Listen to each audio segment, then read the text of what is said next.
Salomo mendirikan istananya sampai 13 tahun lamanya. Barulah selesai seluruh istananya itu. Ia mendirikan gedung hutan Libanon, 100 hasta panjangnya dan 50 hasta lebarnya, dan 30 hasta tingginya. Disangga oleh 3 jajar tiang kayu aras dengan ganja kayu aras di atas tiang itu. Gedung itu ditutup dari atas dengan langit-langit kayu aras. Di atas balok-balok melintang yang disangga oleh tiang-tiang itu. 45 jumlahnya, yakni 15 sejajar. Ada pula 3 jajar jendela berbidai. Jendela berhadapan dengan jendela 3 kali. Dan semua pintu dan jendela segi 4 bangunnya. Jendela berhadapan dengan jendela 3 kali. Ia membuat juga balai saka, 50 hasta panjangnya dan 30 hasta lebarnya.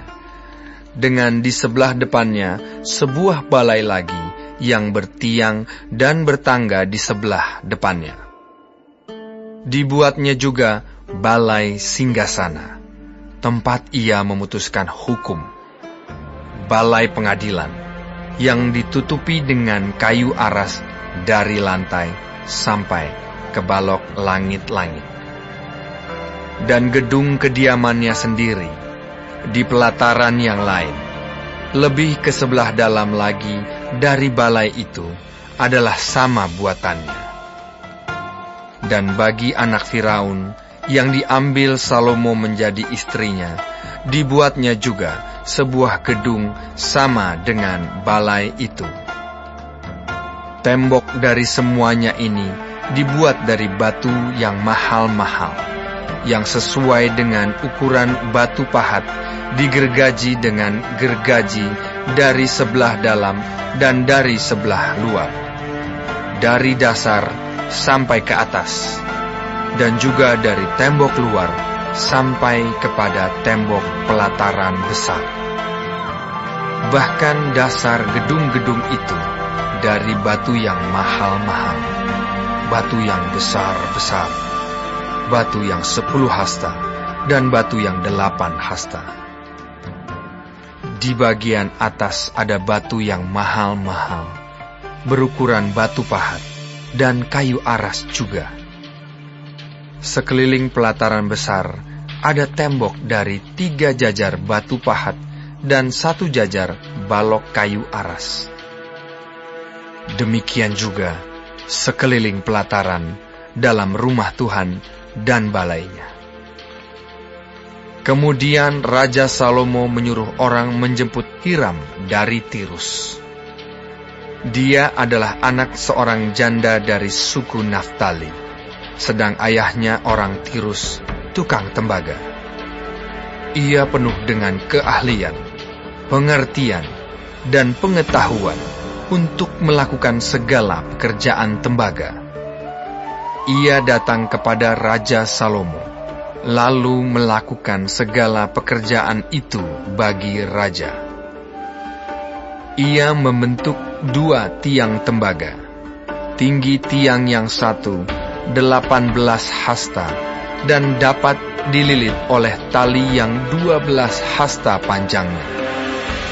Tiang yang kedua demikian juga.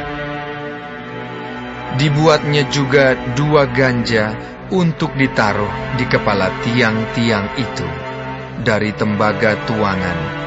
Tinggi ganja yang satu 5 hasta, dan tinggi ganja yang kedua 5 hasta. Dibuatnya pula 2 jala-jala untuk ganja yang ada di kepala tiang itu. Jala-jala itu semacam kawat berpilin, semacam untaian rantai. 1 jala-jala untuk ganja yang satu, dan 1 jala-jala untuk ganja yang kedua. Kemudian dibuatnya juga buah-buah delima, 2 jajar berkeliling pada jala-jala yang satu, untuk menutupi ganja yang di ujung tiang itu, dan demikian pula dibuatnya pada ganja yang kedua. Dan ganja yang di kepala tiang dekat balai depan itu berbentuk bunga bakung, tingginya 4 hasta, yakni ganja-ganja yang di atas kedua tiang itu, di sebelah atas sekali, lewat jala-jala yang meliliti perut ganja itu. Dan buah-buah delima ada 200 berjajar, berkeliling pada ganja yang satu. Demikian juga pada ganja yang kedua. Kemudian tiang-tiang itu didirikannya dekat balai ruang besar. Ketika ia mendirikan tiang kanan, ia menamainya Yakin. Ketika ia mendirikan tiang kiri, ia menamainya Boas. Dan setelah bentukan bunga bakung itu ditaruh di kepala tiang-tiang itu, maka siaplah pekerjaan membuat tiang-tiang itu. Kemudian dibuatnyalah laut, tuangan yang 10 hasta dari tepi ke tepi, bundar keliling, 5 hasta tingginya, dan yang dapat dililit berkeliling oleh tali yang 30 hasta panjangnya. Dan di bawah tepinya ada gambar buah labu yang mengelilinginya sama sekali, 10 dalam sehasta, merangkum laut itu berkeliling. Labu itu 2 jajar, dituang setuangan dengan bejana itu. Laut itu menumpang di atas 12 lembu, 3 menghadap ke utara dan 3 menghadap ke barat, 3 menghadap ke selatan dan 3 menghadap ke timur. Laut itu menumpang di atasnya, sedang segala buntut lembu itu menuju ke dalam. Tebal laut itu setapak tangan, dan tepinya serupa tepi piala, seperti bunga bakung yang berkembang. Laut itu dapat memuat 2000 bat air. Selanjutnya, dibuatnya 10 kereta penopang dari tembaga. 1 kereta 4 hasta panjangnya, 4 hasta lebarnya, dan 3 hasta tingginya. Beginilah bentuk kereta penopang itu. Ada papan penutupnya, dan papan itu diapit oleh bingkai. Dan pada papan penutup yang diapit oleh bingkai itu ada singa, lembu, dan kerub. Dan demikian juga pada bingkai itu. Di sebelah atas dan di sebelah bawah singa dan lembu itu ada karangan-karangan bunga yang tergantung. Pada 1 kereta penopang ada 4 roda tembaga dengan poros tembaga. Dan pada keempat penjurunya ada sangga untuk menyangga bejana pembasuhan. Sangga-sangga itu dituang, dan di sebelah luar setiap sangga ada karangan bunga. Dan mulut kereta penopang itu ada di sebelah dalam sangga-sangga itu, menonjol ke atas 1 hasta.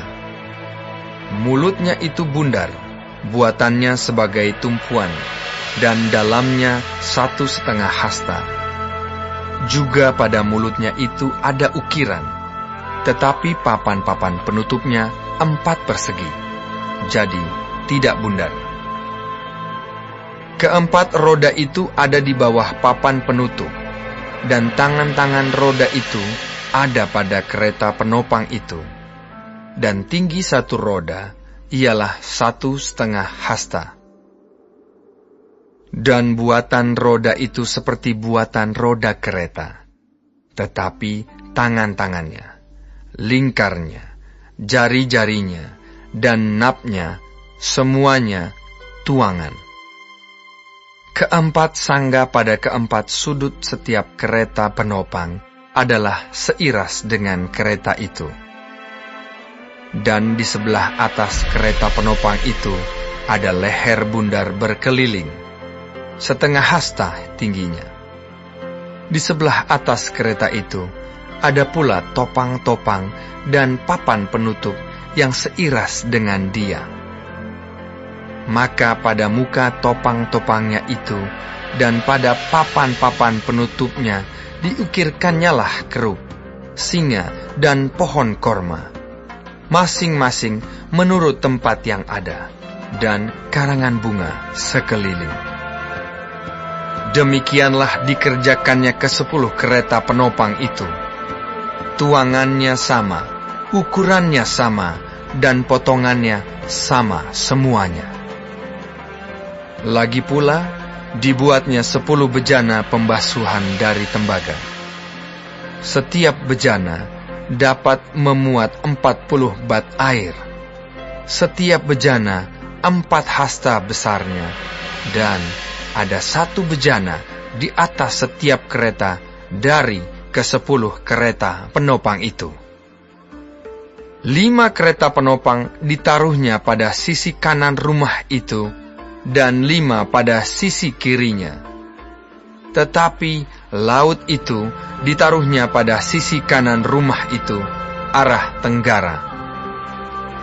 Dan Hiram membuat juga kuali-kuali, penyodok-penyodok, dan bokor-bokor penyiraman.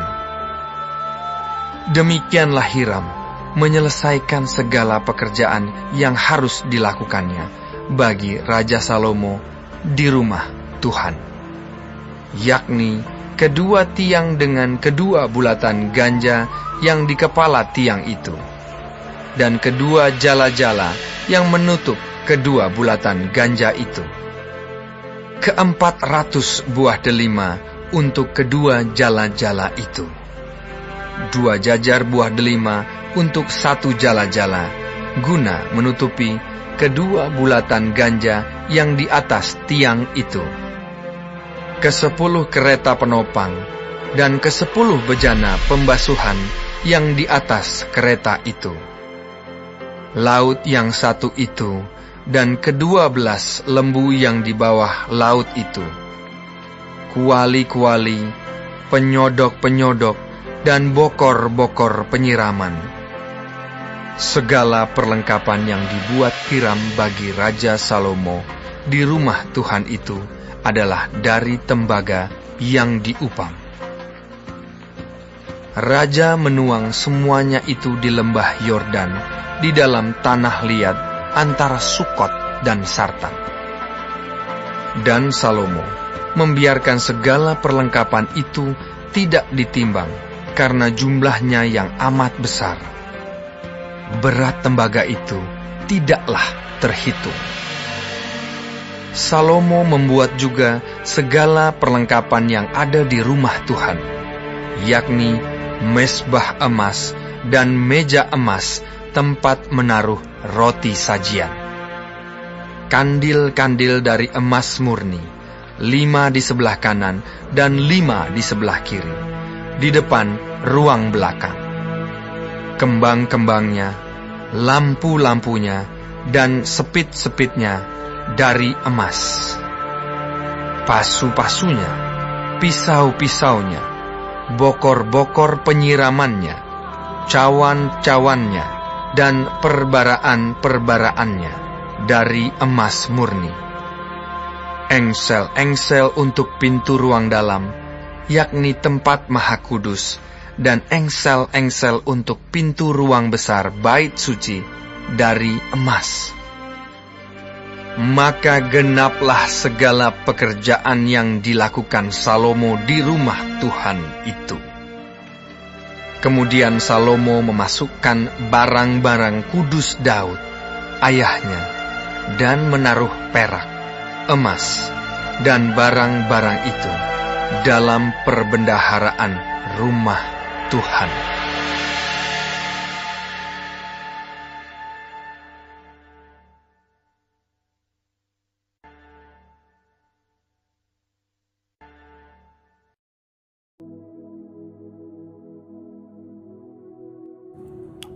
Shalom, saudara-saudaraku yang kekasih di dalam Tuhan Yesus Kristus.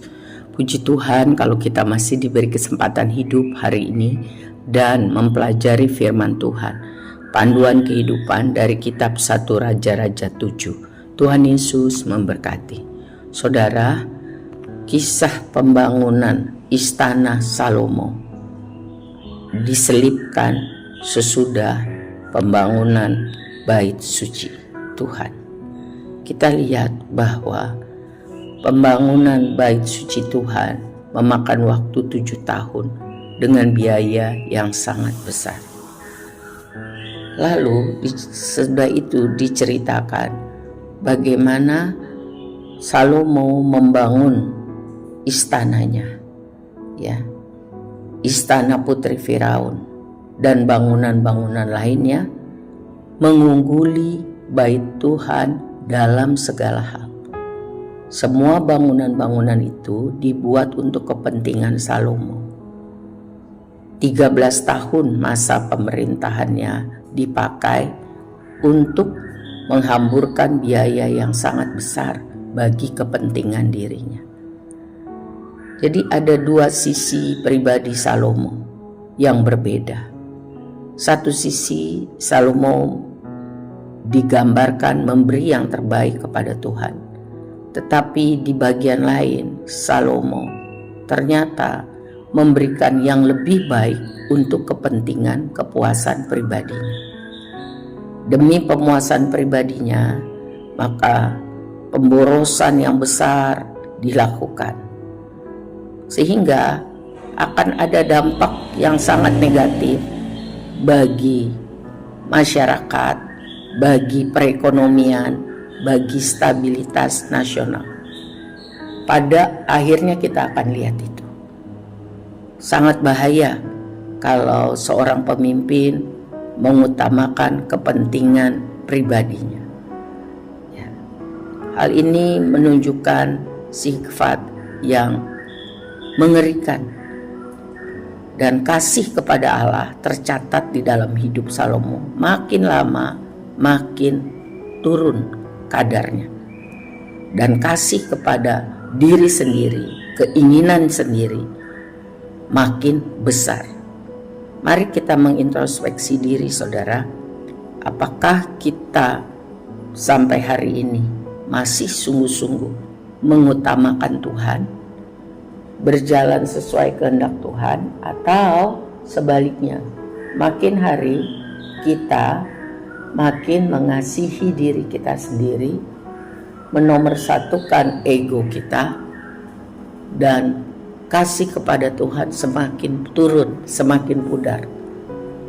Ibadah masih, tapi rutinitas. Pelayanan masih, tapi rutinitas.